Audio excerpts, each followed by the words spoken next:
Oke, selamat malam semuanya. Malam. Puji Tuhan, bersyukur saya ada di tengah-tengah Bapak Ibu malam hari ini. Tema yang diberikan kepada saya tidak di bawah hukum Taurat tetapi di bawah anugerah. Sebelumnya kita berdoa lebih dahulu. Tuhan, kami mengucap syukur, kami percaya bahwa rancangan Tuhan bagi setiap kami adalah rancangan damai sejahtera, bukan rancangan kecelakaan, tetapi rancangan yang penuh dengan pengharapan.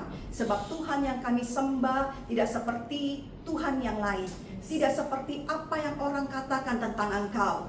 Kami berjumpa secara pribadi dengan Tuhan yang berbeda, yaitu Tuhan yang begitu mengasihi kami, apa adanya kami. Bahkan Engkau tidak membiarkan kami sampai apa adanya kami, tapi Engkau memperlengkapi kami, Engkau mempersenjatai kami untuk menjadi alat di tangan-Mu Tuhan. Biarlah malam hari ini, pemuritan malam hari ini, bukan sekedar kami akan dibebaskan, tetapi kami akan membawa message ini Tuhan, sampai ke ujung bumi, sampai ke bangsa-bangsa Tuhan, sampai ke kota-kota, sehingga banyak jiwa-jiwa yang akan dimenangkan, dibawa kepada Kristus. Terima kasih Tuhan, biarlah Roh Kudus yang ada di dalam kami, Dia sendirilah yang akan mengurapi kami. Dan Roh Kudus yang ada di dalam kami juga, Ia akan menjadi roh hikmat, roh pengertian, roh pewahyuan, sehingga kami bisa mengenal kehendak Bapa yang sempurna. Di dalam nama Yesus kami mengucap syukur dan berdoa sama-sama, katakan amin. Oke, sekali lagi silakan Kaisar.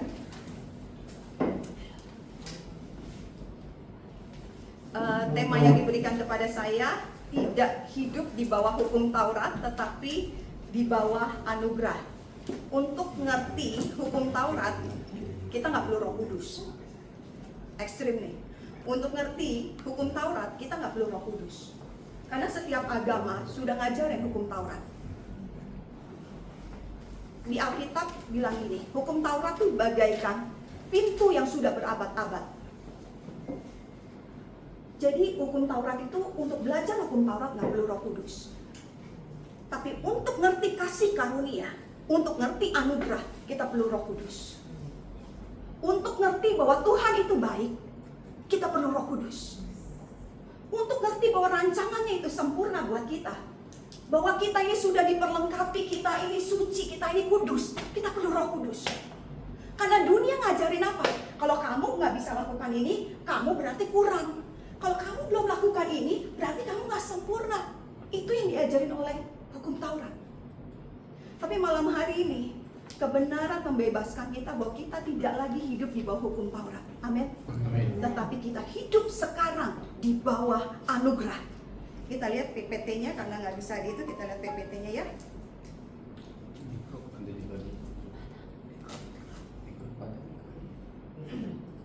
Kita lihat Yohanes 1 ayat 17. Bilang gini, sebab hukum Taurat diberikan oleh Musa.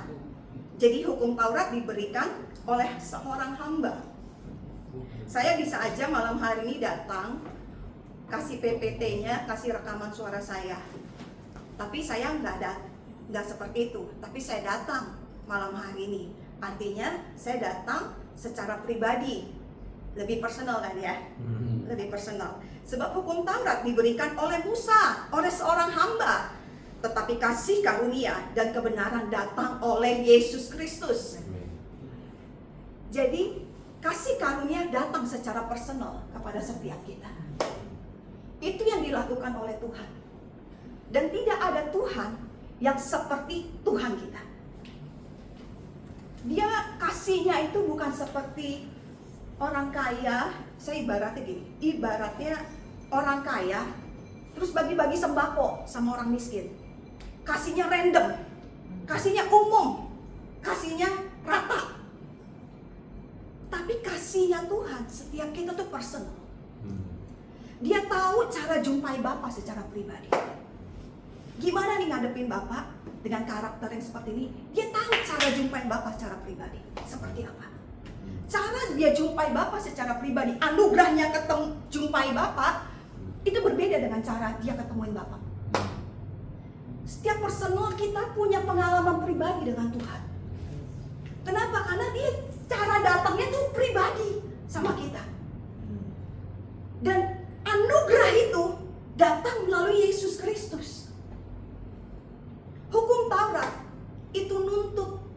ciptaan manusia. Ibaratnya kita disuruh terbang tapi nggak dikasih sayap. Ibaratnya kita disuruh lari tapi nggak dikasih kaki. Kita disuruh kerja tapi nggak dikasih tangan. Hukum Taurat menuntut kekudusan dari manusia yang sudah jatuh di dalam dosa.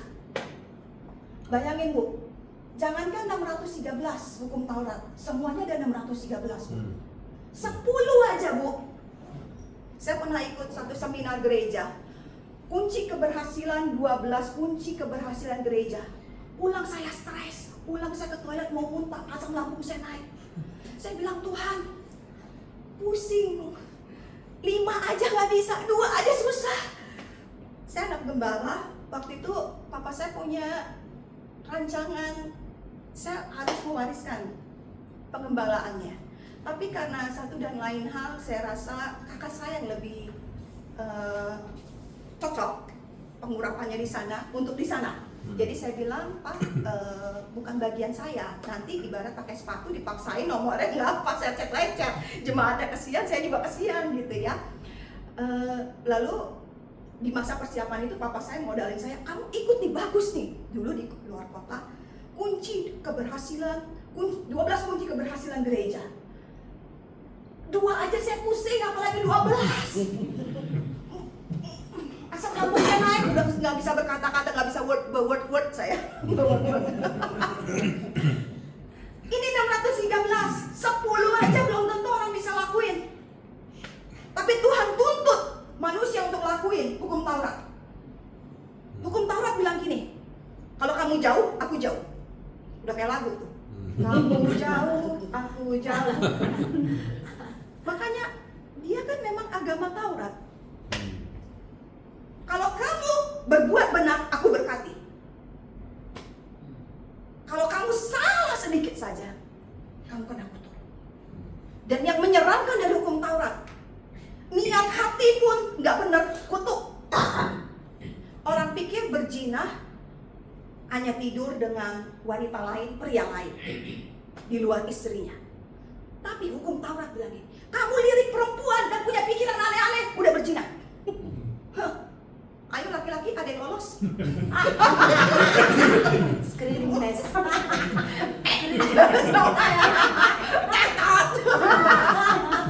Untuk hidup zaman anugerah.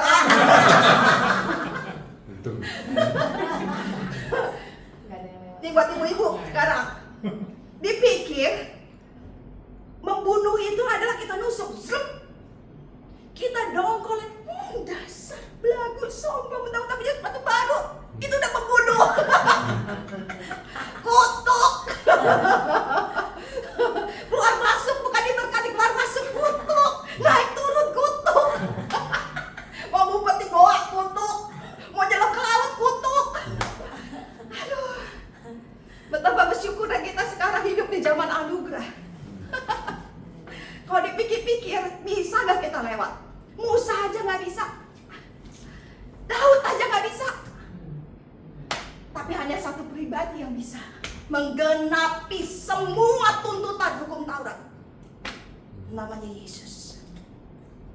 Kita lihat ayat Matius 5 ayat 17. Janganlah kamu menyangka bahwa aku datang untuk meniadakan hukum Taurat atau kitab para nabi. Aku datang bukan untuk meniadakannya, melainkan untuk menggenapinya.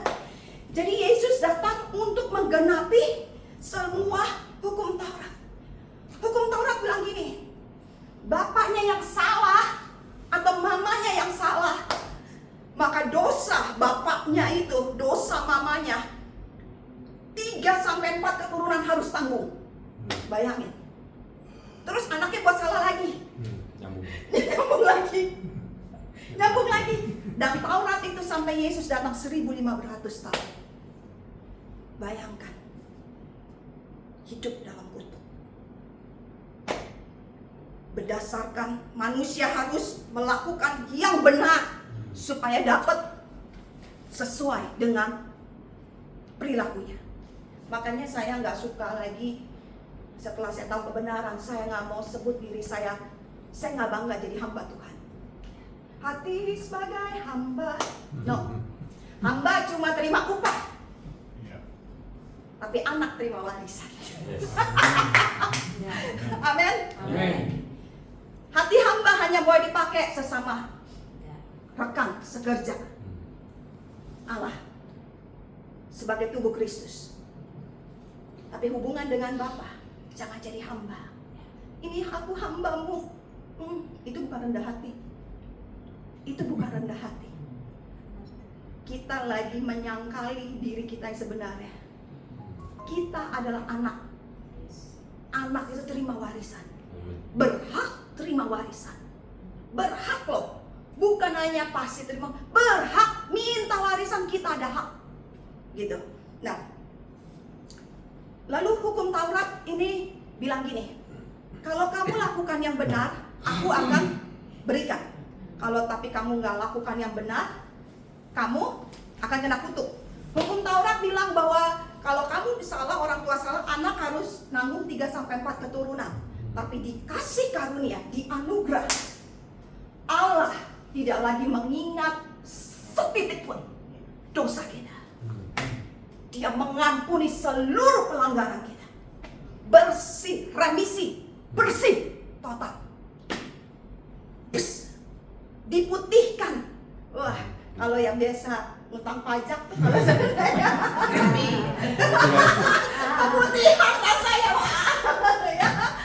Wah, senang banget kan diputihkan. Tiba-tiba Bapak ngutang di kartu kredit gitu ya. Misalkan berapa Pak? 100 juta. 100 juta. Lalu banknya bilang gini, dipanggil lah Pak, udah ada yang bayarin atau remisi Pak, BRI lagi senang hati nih, gitu, lagi ulang tahun, utang Bapak dibayar 100 juta, diimpasin. Terasa seneng nggak Pak? Senang. Seneng ya? Seneng. Seneng banget. Tahu nggak? Seharusnya kita utangnya segitu, utang nyawa sama Tuhan. Kita tuh bukan utang duit sama Tuhan, utang nyawa. Nyawa kita digantiin sama Dia. Makanya gereja jangan takut bicara tentang anugerah.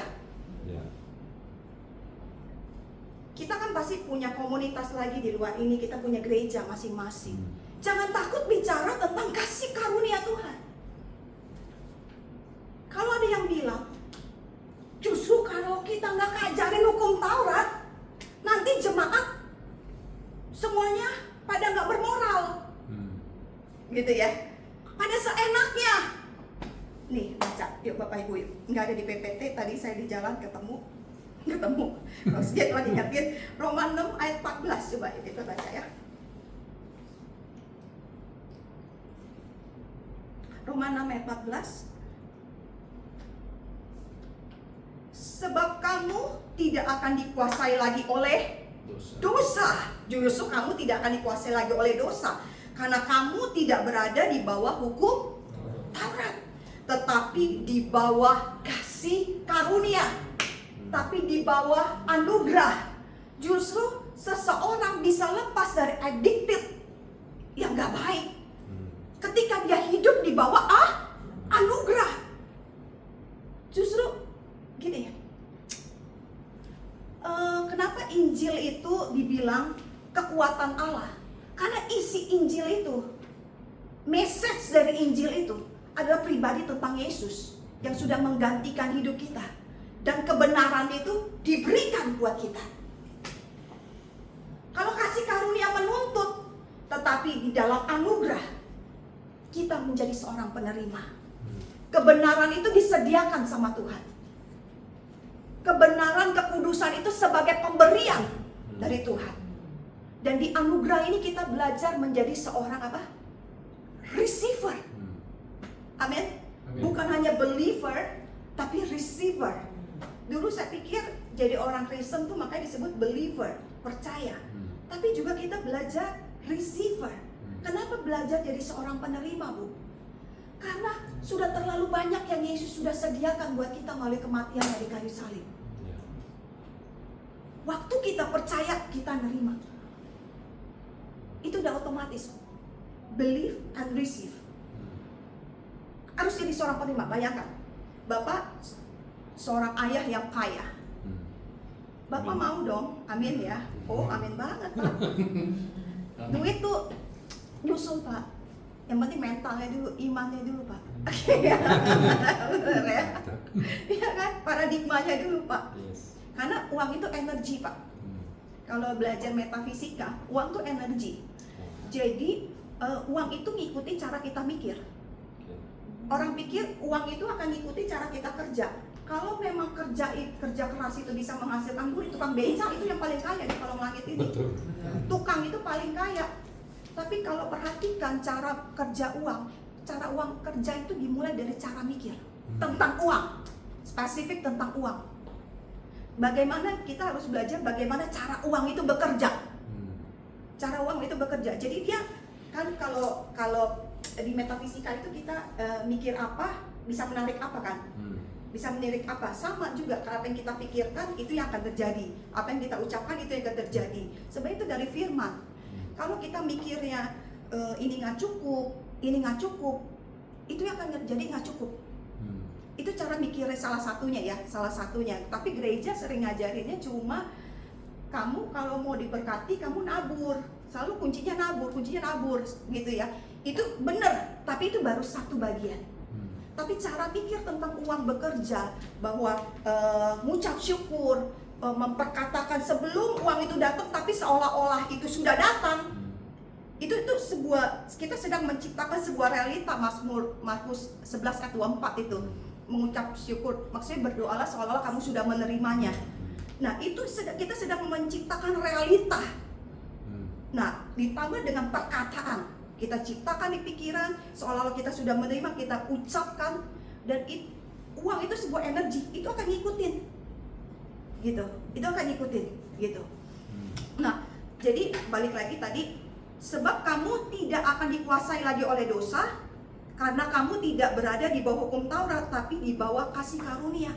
Jadi jemaat jangan lagi ditakutin bahwa kalau kamu nggak ini, kamu nanti nggak diberkati Tuhan. Justru jemaat, anak-anak kita fokuskan kepada pribadi Yesus, kepada anugerahnya, kepada kebaikannya. Ketika seseorang disadarkan pada kebaikannya, dia berubah sendiri. Amin. Kalau orang nyebur di kolam berenang, pasti basah gak? Pasti basah. Kalau dia tenggelam dalam anugerah Tuhan, dia pasti berubah sendiri. Tapi kalau ditakutin sama Taurat, orang bukan berubah. Mungkin dia mau berubah, tapi nggak punya kemampuan untuk berubah. Gitu ya. Sekarang pertanyaannya gini, kalau hukum Taurat itu begitu menyeramkan ya, menakutkan, nggak ada ampun, sadis lah gitu ya, sadis ada kutip ya. Kenapa Tuhan kasih hukum Taurat? Bener gak? Kenapa Tuhan kasih hukum Taurat? Kita lihat ya di PPT-nya ya.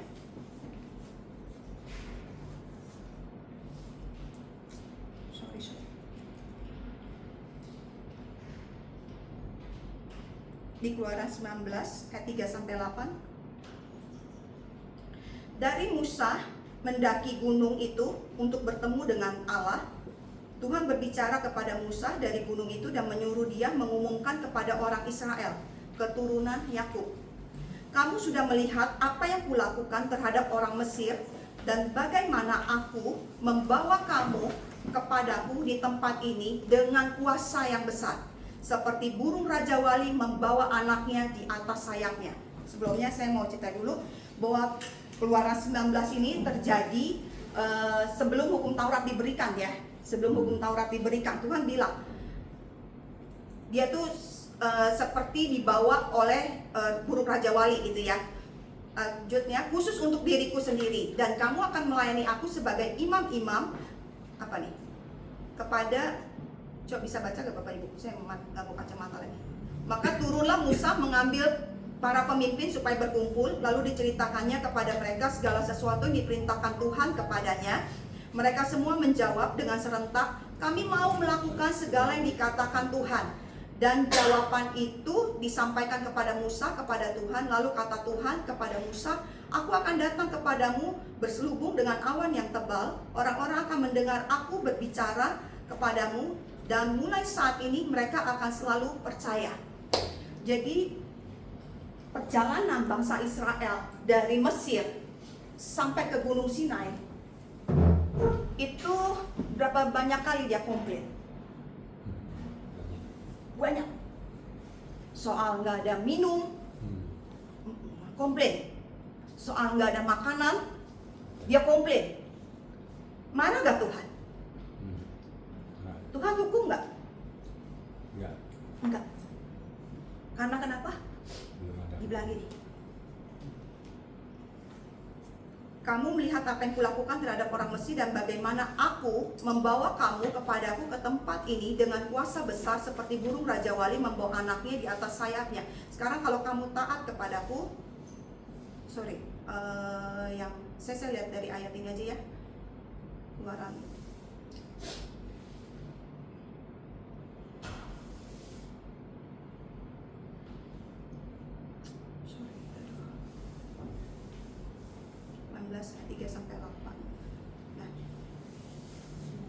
Ayat 5. Jadi sekarang jika kamu sungguh-sungguh mendengar firman-Ku dan berpegang pada perjanjian-Ku, ya, mendengar pada perjanjian-Ku,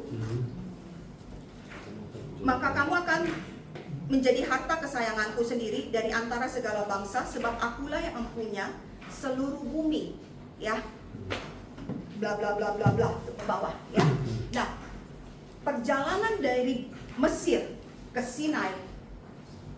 Sinai itu tempat di mana hukum Taurat pertama kali diberikan. Nah, perjalanan dari Mesir ke Sinai, bangsa Israel sering kali komplain sama Tuhan. Gak ada air, komplain. Gak ada makanan, komplain. Tapi Tuhan gak pernah hukum bangsa Israel, karena Tuhan mau mereka hidup di dalam perjanjian.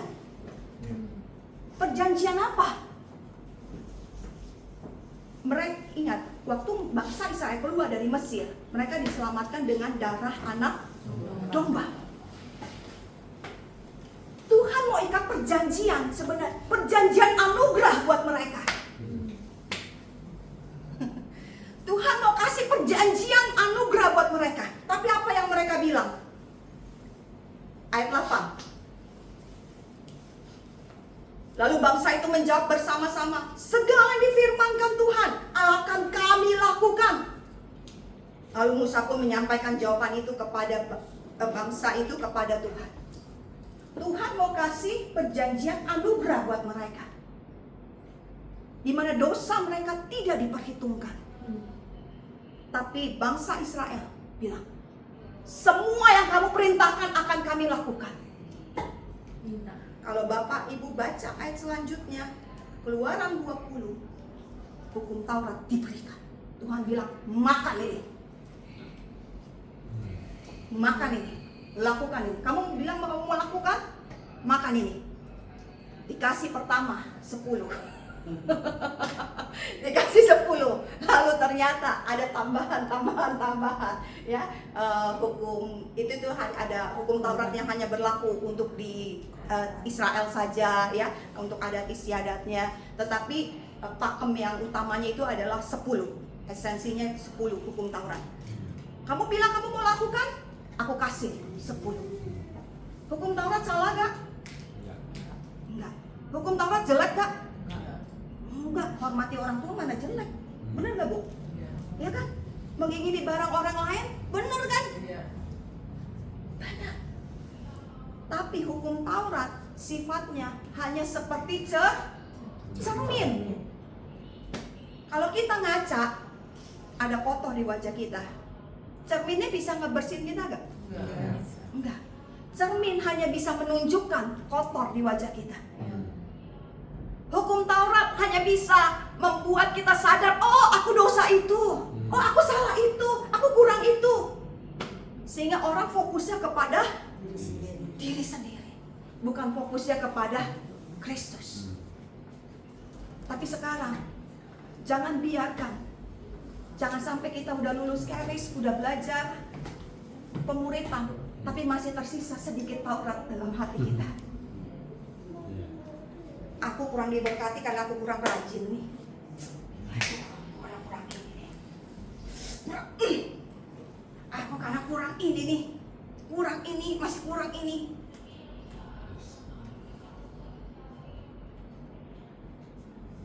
Hidup dalam anugerah artinya fokus kepada kebaikannya. Fokusnya pada kebaikannya. Jadi kalau ada punya gelendotan, gelantungannya itu cuma kebaikan Bapa aja. Amin. Amin. Kalau hukum Taurat fokusnya, saya kurang lakukan apa? Tapi hidup dalam anugerah, fokusnya kita mengandalkan kebaikannya. Ya. Oke, lanjut. Selanjutnya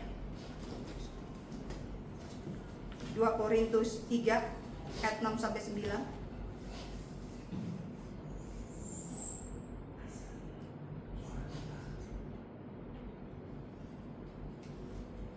2 Korintus 3 ayat 6.